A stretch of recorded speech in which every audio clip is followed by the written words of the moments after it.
Something that we have done as coaches. I became a coach in 2008, and I remember I was always trying to introduce the voice of the system in my one-on-one coaching interventions.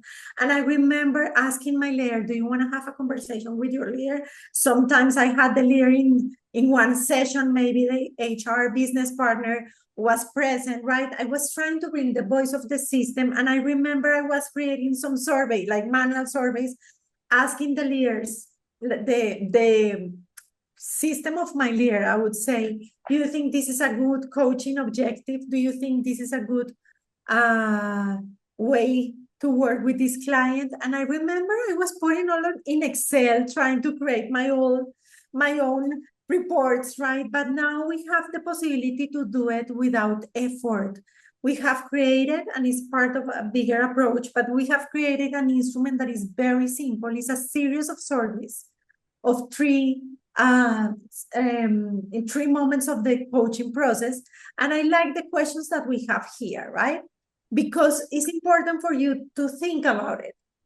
The first one, how do you and the leader measure the progress of your coaching, right? And that is interesting because I remember when I began selling, I would say, my services as a coach, and I remember the company like asking me, "Okay, you're going to have a closed door process." Yes, we can have certain visibility about the participation and engagement of the client. Yes, you can facilitate some conversations with the system. Yes, but nothing else when I started to do this journey as a coach, right? So I like this first question because maybe you have some answers to this. How do you and the leader measure the progress of the coaching process, right? And who determines whether the leader is really making progress? Who says that the leader is making progress? Sometimes I remember my clients coming to me saying, "I think I'm doing great," right? And of course, me as a coach, I was believing, of course, the leader is doing great. They can bring examples during the coaching process, but I didn't know exactly what was happening out there. And the last question is interesting because it includes, I imagine it has happened to you. Has the organization ever asked you, "How do I know if my investment is generating a return?" Right? And this is a question that I remember dealing with the majority of my first conversations when I was becoming an executive coach, right? So we need to measure progress, and I think we all have experienced these things, right? So I was explaining to you that this consists on 3 surveys. When you are starting, just after having like the assessment, you can have a baseline one, asking the people, what is the goal? What do you want to achieve? What is the performance of this leader around this? What is the current level of performance, right? So, and of course, there is commentaries of the raters, which is interesting.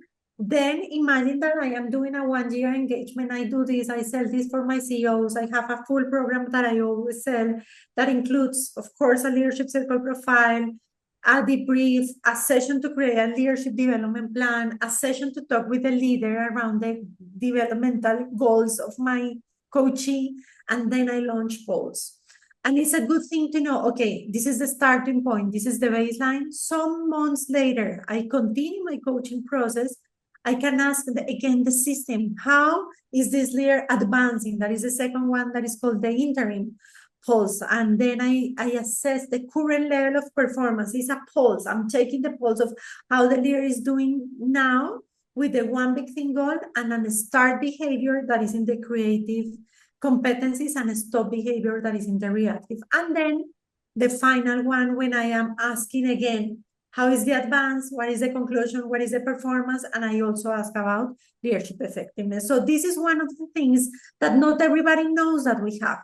And I think it's amazing because it's an instrument that you can feel like you can do the survey from your cell phone. You take just 5 minutes to do this. And at the end, we can create an aggregate report. Imagine you're working with 10 leaders, or we have done projects with Jose Manuel with 100 leaders doing all of this process together at the same time, right? And it's been shaping the culture. Why? Because we have real feedback